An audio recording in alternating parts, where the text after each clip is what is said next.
Goyal Bentex jewellery, सोने से कम नहीं खोने पर गम नहीं। हमारे यहाँ 1 व 2 ग्राम के जेवर उपलब्ध हैं। हमारा पता है गौर मूर्ति, 3 बत्ती सागर, मध्य प्रदेश।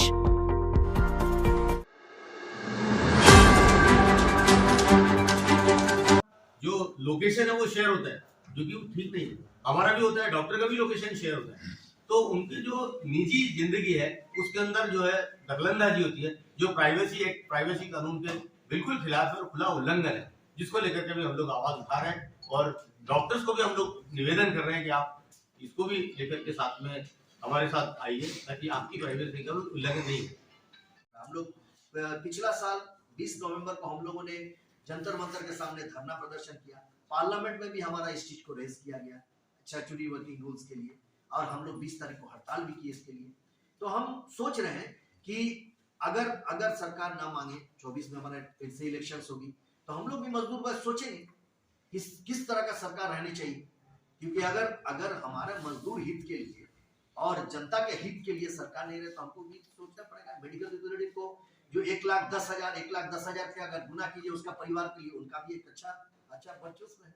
तो यही है, हम लोग इसके लिए कर रहे हैं। कल कॉन्फ्रेंस में इस चीज को लेकर चर्चा होगी। हमारे महामंत्री अपना ज्ञापन रखेंगे, वहां पर अपना जेएलसी की रिपोर्ट पढ़ेंगे, कोषाध्यक्ष अपना रिपोर्ट पढ़ेंगे, 2 साल में उनका क्या कार्यकलाप हुआ वो रखेंगे। और हम एक लाइन फिक्स कब करेंगे कि हमारा आंदोलन का जरिया क्या, और वो आंदोलन का जरिया लेके हम लोग हमारे जेएल काउंसिल में जाएंगे। और 25 को कॉन्फ्रेंस में हम लोगों ने तय किया है, मिशन 2025 है, 1,25,000 का मेंबरशिप हम लोग करने जा रहे हैं।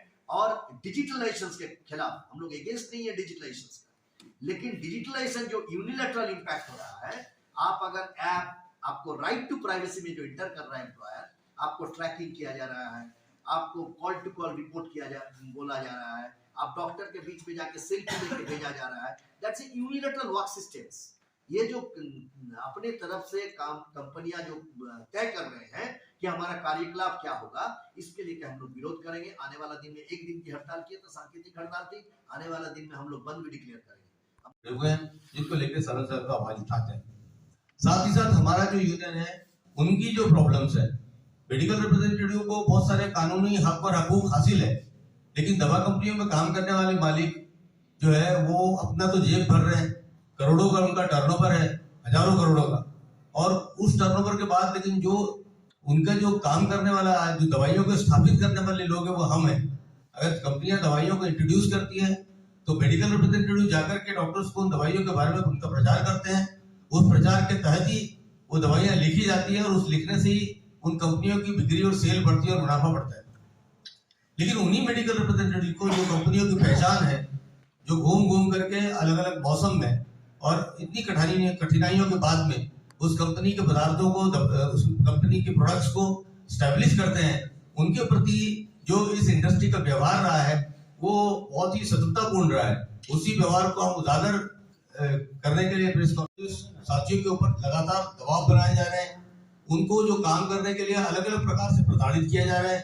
उनको कहा जा रहा है कि आपको सेल्स का जो टारगेट होता है वो कंपनी खुद डिसाइड करता है, यूनिलैटरली डिसाइडेड टारगेट होता है, वो उसमें हमारा कोई योगदान नहीं होता है।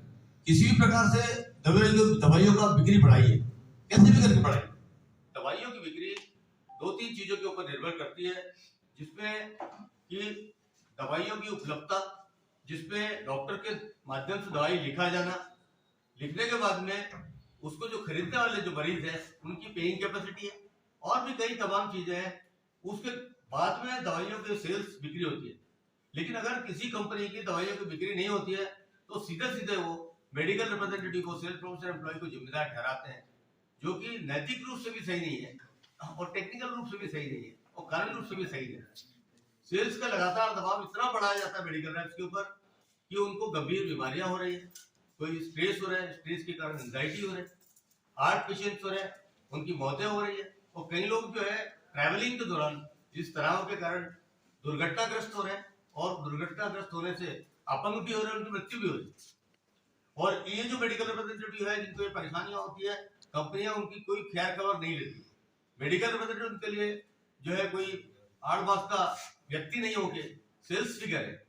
इलावा इसके जो कानूनी हक और हकूक हमको हासिल है हमारे ऊपर सेल्स प्रमोशन एम्प्लॉइज एक्ट 1976 में पार्लियामेंट में बना था, वो कानून हमारे ऊपर पूरी तरह लागू होता है, लेकिन उस कानून का भी बहुत सारी कंपनियां खुला उल्लंघन कर रही है। जो आपने प्रेस कॉन्फ्रेंस की है, क्या उद्देश्य था?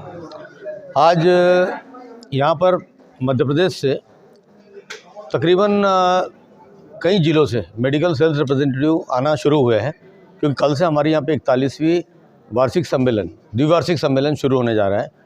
उसमें तकरीबन 150 लोग भाग लेंगे और उसी के संबंध में आज हमने प्रेस कॉन्फ्रेंस बुलाई थी कि ये 150 मेडिकल रिप्रेजेंटेटिव जो अलग अलग कंपनियों में काम करते हैं, दवाई कंपनियों में सेल प्रमोशन का काम करते हैं, वो 2 दिन तक इस बात की लेकर चर्चा करेंगे कि उनकी परेशानियाँ क्या है, दवा उद्योग के हालात क्या है आज की तारीख में, और उन परेशानियों से निपटने के लिए और दवा उद्योग के हालात में को ठीक करने के लिए और जो विसंगतियाँ हैं उनसे लड़ने के लिए क्या हम कर सकते हैं, और उसके आधार पर हम लोग अपने आंदोलन की रूपरेखा तय करेंगे। इस प्रकार से जो मेडिकल की दवाइयाँ के रेट ज़्यादा बढ़ जाते हैं, इसके बारे में आपका क्या कहना है? जी बिल्कुल सही बात है कि दवाइयों के जो दाम हैं वो दिन दूना रात चौगुना बढ़ते जा रहे हैं। उसके लिए सरकार की जो दवा के दाम तय करने की नीति है, जो औषधि मूल्य नियंत्रण आयोग है, वो उसके लिए जिम्मेदार है, क्योंकि 2014 के पहले जो नीति थी उसके तहत drug policy control order act में दवाइयों के जो दाम तय होते थे उसमें लागत मूल्य के आधार पर मुनाफा तय था कि इतने मुनाफे और ये खर्चे वगैरह काट के जो भी उनके दाम जो तय होते थे उसके आधार पर दाम तय होते थे। 2014 के बाद ये नीति बदली है।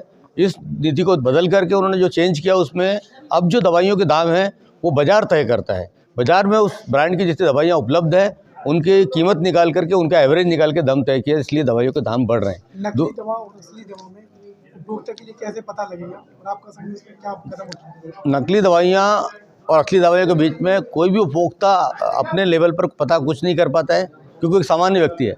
इसको पता करने के लिए औषधि डिपार्टमेंट है, फार्मासिस्ट डिपार्टमेंट है सरकार का, उनको एक्टिव होना चाहिए और उनको नमूने लेकर के मेडिकल स्टोर से और उनकी जांच करना चाहिए, और जांच में अगर दोषी पाया जाए तो उनको सजा देना चाहिए। आप बोल रहे हैं कि जीएसटी खत्म होना चाहिए, तो जी। उसमें क्या मेडिकल की दवाइयाँ का रेट कम हो सकता है क्या? ज़बरदस्त तरीके से जीएसटी है दवाइयों के ऊपर, 18% से 21% तक जीएसटी दवाइयों पे लिया जाता है।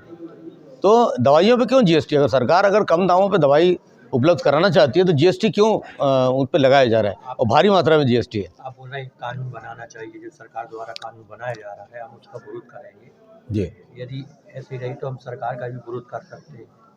जी बिल्कुल, हम तो लगातार विरोध कर रहे हैं। राज्य सरकार के अंदर जो दवाओं के खरीद में अस्पतालों में जो गुणवत्ता को लेकर के समझौता हुआ है उसको लेकर के भी हमने आंदोलन किया है। अस्पतालों में जो दवाइयाँ उपलब्ध हैं उनकी गुणवत्ता को लेकर कई बार बहुत सारे स्कैंडल सामने आए हैं। कई दवाइयाँ आपने देखा बढ़वानी और यहाँ पर वो दवाइयाँ खा करके लोगों की दिक्कतें हुई है। कई जगह पे आपने देखा कैटरेक्ट के ऑपरेशन में लोगों की आंखें भी गई है। तो उसको लेकर के तो हम लगातार अभियान छेड़े ही हैं। केंद्र सरकार की जो नीतियाँ हैं उसको लेकर के भी हम छेड़े हैं। आपने एक प्रेस कॉन्फ्रेंस के दौरान एक बात वो करी है कि जो सेल्समैन हैं उनके लिए कोई निर्धारित टाइम नहीं रहता है, वीडियो कॉलिंग के तहत आपको जो प्राइवेसी जो है वो भी ख़त्म हो जाती है, तो जी। ऐसा कुछ कानून नहीं है। जी बिल्कुल, पहली बात तो हम लोग सेल्समैन नहीं है, हम लोग सेल्स प्रमोशन एम्प्लॉइज़ है। इसमें काफ़ी डिफरेंस होता है। हमारा काम है कंपनी के सेल्स को प्रमोट करना। सेल्समैन जो होता है वो डायरेक्ट दवाई माल को डायरेक्ट बेचता है। हम लोग अब कोई माल दवाई बेचते नहीं है, हम लोग प्रमोट करते हैं। डॉक्टर साहब उसको लिखते हैं, वो मरीज जा करके केमिस्ट की दुकान से खरीदता है, केमिस्ट होलसेलर से लेता है, होलसेलर कंपनी से लेता है। ऐसा हमारा क्षेत्र, हम लोग कोई भी दवाई डायरेक्ट ले जाकर नहीं बेचते, क्योंकि जी दवाइयों की कालाबाजारी और अवैध दवाइयों के विक्रय को लेकर अब तक कितनी जगह की आपने शिकायत की या आपने वहाँ पर कार्रवाई कराई? दवाइयों के अंदर जो अवैध बिक्री चल रही है उसको लेकर के हमने यूसीपीएमपी जो uniform code of marketing practices है, सुप्रीम कोर्ट में एक याचिका दायर करके रखी है। उस याचिका के ऊपर भी सुनवाई चल रही है। इसके अलावा समय समय पर जहाँ जहाँ होता है हमारा संगठन उसके खिलाफ में लड़ता है। सागर में कितनी बार आप लोग इसको लेकर एक्टिव हुए? सागर के अंदर हमने जो अभी 20 तारीख को हड़ताल की थी उसमें एक मुद्दा था हमारा ये कि दवाइयों को जो कालाबाजारी हो रही है, दवाइयों के अंदर जो गुणवत्ता है उसको उस सब मांगों को लेकर के हमने 20 तारीख को हड़ताल की थी। उसमें सागर के साथी भी शामिल थे, ऑल इंडिया स्ट्राइक थी। ठीक, थैंक यू।